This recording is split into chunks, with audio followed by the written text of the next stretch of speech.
গ্রাম মানে নিরিবিলি আর শান্তশিষ্ট পরিবেশ। আসসালামু আলাইকুম আপু ও ভাইয়ারা, তোমরা সবাই কেমন আছো? আশা করছি তোমরা সকলেই ভালো আছো আল্লাহর রহমতে এবং তোমাদের ভালোবাসায় ও দোয়ায় আমিও আলহামদুলিল্লাহ ভালো আছি। আজকে আবারও একটা নতুন ভিডিও নিয়ে তোমাদের সামনে হাজির হলাম। গ্রাম আমার অনেক পছন্দের, গ্রামে থাকতে আমি অনেক ভালোবাসি, তবে শহরও পছন্দের, তবে গ্রাম একটু বেশিই পছন্দের। গ্রামে সবুজে ঢাকা, ছায়া ঘেরা, সবুজের সমারোহ, স্নিগ্ধ বাতাস আর মনোমুগ্ধকর পরিবেশ। তোমরা কারা আছো যারা আমার মতো গ্রাম পছন্দ করো, গ্রামের এই আবহাওয়াগুলো পছন্দ করো, গ্রামের এই স্নিগ্ধতা পছন্দ করো? তারা কমেন্টে এসে আমাকে জানিও। আর যারা আমার ভিডিওটা এই অবধি দেখছো তাদেরকে বলি, প্লিজ আমার চ্যানেলটা সাবস্ক্রাইব করে দিও, আমার পাশে থেকেও ভালোবাসা দিয়ে, যদি আমার ভিডিওটা তোমাদের ভালো লেগে থাকে।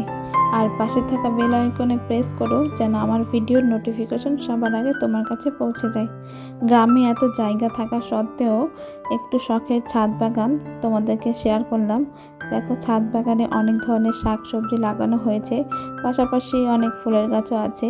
এখানে নয়নতারা ফুলের গাছ আছে, একটা গোলাপের গাছ আছে, কিছু লেবুর গাছ আছে, একটা কামরাঙার গাছ আছে, আরও বিভিন্ন ধরনের গাছ রয়েছে এই ছাদ বাগানে। আর আমার কাছে মনে হয় ছাদ বাগানে যত আমরা শাকসবজির গাছ লাগাই না কেন, যদি কিছু ফুলের গাছ না থাকে তবে ছাদ বাগান যেন বাগান মনে হয় না। ফুল মানে সুন্দর, আর ফুল মানে সৌন্দর্যে ভরা।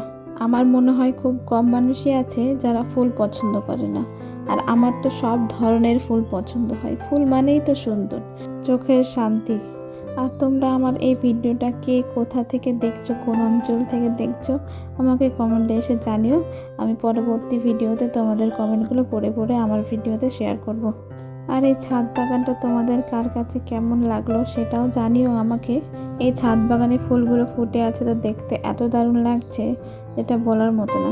ভিডিওতে যতটা না সুন্দর লাগছিল, বাস্তবে তার চেয়ে অনেক বেশি সুন্দর লাগছিল। আর এই ছাদ বাগানে ফুলের পাশাপাশি তো তোমরা দেখলে কিছু বেগুন গাছ রয়েছে, বেগুন গাছগুলো না অনেক সুন্দর বেগুন ধরে আছে। ইতিমধ্যে অনেক বেগুন খাওয়া হয়ে গেছে। একবার লেবু গাছে অনেক লেবু এসেছিল, আর কিছু বেদানা গাছ আছে, ডালিমের গাছ রয়েছে। আমাদের আশেপাশে কিন্তু অনেক জায়গা পড়ে রয়েছে গাছ লাগানোর জন্য, তবে এই ছাদ বাগানটা একদম শখের বসে লাগানো। তবে এই ছাদ বাগানটা আমার না, এই ছাদ বাগানটা হলো আমার কাকাদের। তো আমার দেখে অনেক ভালো লাগলো, তাই আমি তোমাদের সঙ্গে শেয়ার করলাম। আমারও খুব ইচ্ছা ছাদ বাগান করব, কিন্তু যেহেতু গ্রামের দিকে, গ্রাম সাইডে এভাবে ছাদ বাগান খুব একটা করা হয় না। বাড়ির আশেপাশে হচ্ছে অনেক জায়গা পড়ে থাকে গাছ লাগানোর জন্য, আর ছাদের উপর মাটি উঠিয়ে বাগান করাটা অনেক কষ্টসাধ্য। আর ছাদ বাগান দেখতে যতটা সুন্দর লাগে তার পিছনে অনেক পরিশ্রম দিতে হয়, তো আমার পক্ষে হয়তো বা সম্ভব হয়ে উঠবে না। আজকের ভিডিওটা আমি এখানেই শেষ করছি। সবাই ভালো থেকো, আল্লাহ হাফিজ।